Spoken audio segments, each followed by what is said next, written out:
ফরিদপুরে মনে হয় 2টা ইউনিয়ন আগের যে সংসদীয় আসনে ছিল ওইটা থেকে মনে হয় আরেকটা সংসদীয় আসনে দিয়ে দিয়েছে।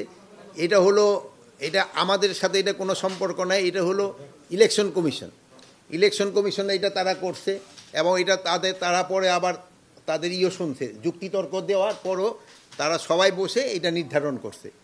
এখন এই নির্ধারণটা নিয়ে ওই এলাকার লোকজনের ভিতরে একটাই, হ্যাঁ, তাদের যদি কোনো রকমের ক্ষোভ থাকে এটা তারা প্রপার চ্যানেলে জানাবে, কিন্তু এটার জন্য এই জনগণকে ইসের ভিতরে নিয়ে আসা এটা কিন্তু কোনো অবস্থায় যুক্তিযুক্ত না। এগুলো জনগণের কিন্তু ভোগান্তি হচ্ছে। এই 2টা ইউনিয়নে কতজন লোক আর কতজন ভোটার আর কত প্রায় লাখ লাখ লোকের কিন্তু আপনি জিম্মি করে রাখছেন, এটা কিন্তু কোনো অবস্থায় বরদাস্ত করা হবে না। আমরা হয়তো এই আজকেই বিকালের মধ্যে যদি এটা তারা সমাধান না করে আমরা আইন প্রয়োগের মাধ্যমে এটা করে দেব। এটা ক্ষেত্রে আমার মনে হয় আপনাদেরও সবাই সাহায্য সহযোগিতা লাগবে। আপনারাও মনে হয় চান যে এটা আইন প্রয়োগের মাধ্যমে তো রাস্তাটা ক্লিয়ার করে দেওয়ার জন্য।